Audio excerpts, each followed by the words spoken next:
Bodo-Anaboror সংঘাতটো BPF আৰু হীৰা সৰণীয়া ডাঙৰীয়া MP এই দুইজন ব্যক্তিয়ে বিচাৰে। হাগ্ৰামা মহিলাৰে সংঘাত হলে ভাল পায়, হীৰা সৰণীয়া ডাঙৰীয়া সংঘাত হলে ভাল পায়। মূল খেলৰ নায়কটো হ'ল চন্দন ব্ৰহ্ম। তেখেতে আজি বড়োৰ মাজত ডিভাইড এণ্ড ৰুলটো কৰিলে। 17 বছৰে দুৰ্নীতি ভ্ৰষ্টাচাৰ কৰাৰ পৰিণামটো আজি BPF ভুগিছে। কাউন্সিল গঠনৰ প্ৰক্ৰিয়া যেতিয়াৰ পৰা চলিছিল তাকে লৈ BPF দলৰ মাজত সংঘাতৰ সৃষ্টি হোৱা দেখা গৈছে। এতিয়াও মানে যথেষ্ট সংঘাত চলি আছে, এই সম্পৰ্কে কি ক'ব? সেইটো কথাই মই আপোনাক স্পষ্ট কৈ দিলোঁ কি BPF বিচৰা নাছিলে কি নতুন এটা কাউন্সিল গঠন হওক। এই অঞ্চলৰ বড়োসকলৰ ভাষা সংস্কৃতি কি হয় নহয়, ৰীতি নীতি কালচাৰ আইডেণ্টিটি কি হয় নহয়, এইটোক লৈ পেলাই BPF কোনোদিনে চিন্তিত নহয়। কাৰণ সেইকাৰণে আজি 4,90,000 বড়োসকলক সদায় তেখেতসকলে ইউজ কৰি আহিছে। কেতিয়াবা কৈছে কংগ্ৰেছক ভোট দিয়ক, কেতিয়াবা কৈছে AGP ভোট দিয়ক, কেতিয়াবা কৈছে BJP ভোট দিয়ক। কিন্তু সেই অঞ্চলৰ জনসাধাৰণৰ যে উন্নয়ন লাগে, সেই অঞ্চলৰ জনসাধাৰণৰ যে ভাষা সংস্কৃতি উন্নয়নৰ কিবা এটা পেট্ৰনাইজ লাগে, এই কামখিনি BPF কৰা নাই। আৰু সেইটোক লৈ পেলাই তেখেতসকলৰ যিটো সংঘাত হৈ আছিলে আৰু ইমান বছৰে সেই ৰাইজে এই তেখেতসকলৰ কথা মতে চব কাম কৰি আহিছিলে, মানি আহিছিলে। আৰু আজি যিটো দেখিলে কি BPF অকল নিজৰ স্বাৰ্থতে কাম কৰে, এইটো দেখি পেলাই এইটো মানে চবে মানে অতিষ্ঠ হৈছে। আৰু সেইকাৰণে তেখেতসকলে আজি বিভিন্ন দলত যোগদান কৰিবলৈ বাধ্য হৈছে। আৰু এইখিনি সময়তে আপোনালোকক এটা স্পষ্ট কথা কৈ দিব বিচাৰিছোঁ। আজি চাওক, এই মূল খেলৰ নায়কটো হ'ল চন্দন ব্ৰহ্ম। চন্দন ব্ৰহ্ম ডাঙৰীয়া NDAP দুভাগ কৰিছে। চন্দন ব্ৰহ্ম ডাঙৰীয়া WBT মন্ত্ৰী হৈ জনজাতিসকলৰ উন্নয়নৰ একো কাম কৰা নাই। বহুত পইচা তেখেতসকলৰ ডিপাৰ্টমেণ্টে আত্মসাৎ কৰিছে। বহুত জাতি জনগোষ্ঠীয়ে আশা কৰিছিলে কি ট্ৰাইবেলৰ উন্নয়ন হ'ব, এই ট্ৰাইবেলৰ উন্নয়নৰ কামটো চন্দন ব্ৰহ্ম ডাঙৰীয়াই কৰা নাই। আৰু ইয়াৰ লগতে বড়ো কছাৰী অট'নমাছটো কাউন্সিলটো সৃষ্টি নকৰি পেলাই তেখেতে আজি বড়োৰ মাজত ডিভাইড এণ্ড ৰুলটো কৰিলে। আৰু ইভেন ভিতৰ চৰৰ কথাটো যদি ক'ব লাগে, আজি তেখেতে বিশ্বজিতক আউট কৰি, ইমানুৱেলক আউট কৰি আৰু বহুত লিডাৰ BPF এৰিব, সেইখিনিক আউট কৰি হাগ্ৰামা মহিলাৰ প্ৰতিশোধ ল'ব বিচাৰিছে।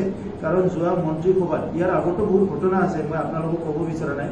বিশেষকৈ যোৱা মন্ত্ৰীসভা যেতিয়া আৰম্ভ হৈছিলে 5টা বছৰৰ আগত, 4টা বছৰ আগত, এই সময়ত BPFৰ পৰা 2জন মন্ত্ৰী প্ৰথমতে পাইছিলে, এইটো প্ৰমীলাৰাণী ব্ৰহ্ম আৰু ৰিহন দৈমাৰী। কিন্তু চন্দন ব্ৰহ্ম এজন প্ৰতাপী শক্তিশালী বুলি নিজকে মানে গম পায়, তো তেখেতক হাগ্ৰামা মহিলাৰী ডাঙৰীয়াই মন্ত্ৰীত্ব দিয়া নাছিলে। ইভেন আমি শুনিছোঁ তেখেতক টিকেটো দিব বিচৰা নাছিলে। তো সেই সময়ত মানে তেখেতৰ দলৰে কিছুমান মানুহে টিকেট দিবলৈ হাগ্ৰামা ডাঙৰীয়াক বাধ্য কৰালে। টিকেটো দিলে কিন্তু মন্ত্ৰীত্ব দিব ইচ্ছা নাছিলে। সেইকাৰণে হাগ্ৰামা মহিলাৰী ডাঙৰীয়াও তেখেতক মন্ত্ৰীত্ব দিয়াত কোনো বাধা দিছে। আৰু চন্দন ব্ৰহ্মইও হাগ্ৰামা মহিলাৰী যেতিয়ালৈকে পলিটিকেলি মাৰ্ডাৰ কৰিব নোৱাৰে, তেখেতে এই কামবিলাক কৰি থাকিব, বিভিন্ন ডিভাইড এণ্ড ৰুল কৰিব। আৰু জাতি জনগোষ্ঠীটো তেখেতৰ পৰা একো আশা কৰি লাভ নাই। গতিকে আজি ৰাজনীতিত BPFৰ যিটো ভিতৰ চৰাৰ কণ্ডল, সেইটো এটা কনফিডেন্সিয়েল হৈ থকা নাই, সেইটো অপেন হৈ গৈছে। আৰু সেইটোক লৈ পেলাই আজি কোনো মানুহে শংকা কৰিব লগা নাই। 17 বছৰে দুৰ্নীতি ভ্ৰষ্টাচাৰ কৰাৰ পৰিণামটো আজি BPF ভুগিছে। এই সংঘাতক লৈ কোনোবা BPFৰ জ্যেষ্ঠ নেতা BJPলৈকে আহিব নেকি? আপুনি কিবা খবৰ পায় নেকি? মই একো খবৰ নাপাওঁ।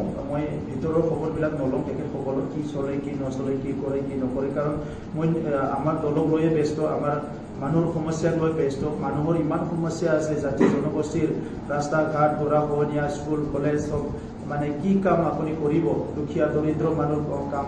তো এতিয়া BPFৰ মানে ভিতৰ চৰা কি হৈছে হোৱা নাই, এইটোক লৈ পেলাই মূৰ ঘুমাবলৈ মানে আমাৰ সময় নাই। আৰু BPFটো এতিয়া লাহে লাহে অতীত হৈ যাব। এইটো মানে আপোনালোকে আৰু বেছি দিন নাই কি BPFৰ আৰু এনেকুৱা প্ৰেছ মিট কৰিব, কুৱেশ্যন সুধিব, এনেকুৱা সুধিবলৈ বেছি দিন BPF নাথাকে। আৰু সেইকাৰণে এইকেইদিনতে আপোনালোকে কি কি আছে BPFৰ MLA MP নেতাবিলাকক লগ কৰি কুৱেশ্যনবিলাক কৰা আৰম্ভ কৰি দিয়ক। বিটিআৰ চুক্তি কাৰ্যকৰীকৰণ হ'বলৈ গৈ আছে। এই বিটিআৰ চুক্তি যদি কাৰ্যকৰীকৰণ হয়, তেনেহ'লে বড়ো আৰু অনাবৰৰ মাজত কি সংঘাতৰ সৃষ্টি হ'ব নেকি? কিয়নো সময়ে সময়ে মানে অনাবৰো গাঁও কৰ্তনৰ প্ৰশ্ন উত্থাপন কৰি আহিছে, সাংসদ হীৰা সৰণীয়াকে ধৰি বিভিন্ন দল সংগঠনে। এই ক্ষেত্ৰত কি ক'ব? চাওক, বড়ো-অনাবৰৰ সংঘাতটো BPF আৰু হীৰা সৰণীয়া ডাঙৰীয়া MP এই দুইজন ব্যক্তিয়ে বিচাৰে। হাগ্ৰামা মহিলাৰে সংঘাত হ'লে ভাল পায়, হীৰা সৰণীয়া ডাঙৰীয়া সংঘাত হ'লে ভাল পায়। আৰু আমি UPPL দল হিচাপে বা মই ব্যক্তিগত হিচাপে যি চুক্তিৰ স্বাক্ষৰকাৰী হিচাপে, এই চুক্তিত এনেকুৱা এটাও দফা নাই যিটো নেকি কোনোবা জাতি জনগোষ্ঠীক মানে ক্ষতি কৰিব। এই চুক্তিটো সকলো জাতি জনগোষ্ঠীক লাভান্বিত কৰিব। গতিকে আজি এনেকুৱা এটা সুন্দৰ চুক্তি তেখেতসকলে যে সংঘাত হ'ব বুলি কৈছে, ইয়াতে আপুনি গম পায় কি তেখেতসকলৰ মানসিকতাটো কেনেকুৱা। তো সেইকাৰণে আজি মই ক'ব বিচাৰোঁ কি বড়ো-অনাবড়ো সংঘাত কৰি কোনো এজন ব্যক্তিৰ, কোনো এটা জাতিৰ, কোনো এটা গোষ্ঠীৰ ইয়াত একো লাভ নহয়। আমাৰ ক্ষতিয়ে ক্ষতি হ'ব।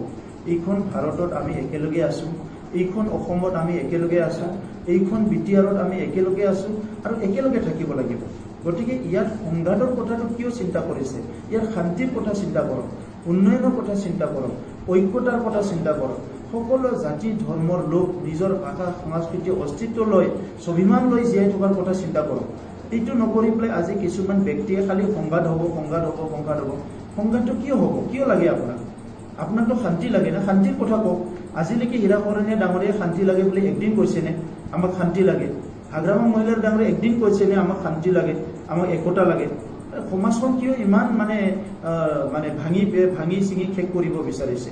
এইটোতো একো ভাল কথা নহয়। গতিকে আজি তেনেকুৱা শক্তিবিলাকে এই সময়ত এটলিষ্ট মই ভাবোঁ কোনো এটা এনেকুৱা কাম কৰিব নোৱাৰিব য'ত পুনৰ সমাজত এনেকুৱা ক্ষতি হ'ব। মই দেখা নাই কি তেনেকুৱা অপশক্তিবিলাক কিবা এটা কৰিব পাৰিব। মই দেখিছোঁ কি সমাজখন ভালেই হ'ব, সুন্দৰ এটা বিটিআৰ হ'ব, উন্নয়ন হ'ব আৰু চবেই আমি জাতি জনগোষ্ঠী মিলি আগবাঢ়ি যাব পাৰিম। আজি এটা পোষ্ট দিছে সমল হৈছিল আৰু সেইখন বিটিআৰ ঠিকেই আছিল, কিন্তু শেহতীয়াভাৱে বিটিআৰ ৰাজ্যপালে এই জাননীৰ যোগে বিটিআৰ কৰিলে, নাম সলনি কৰিলে, কিন্তু সাংবিধানিক প্ৰদত্ত নহয়। কি ক'ব আপুনি?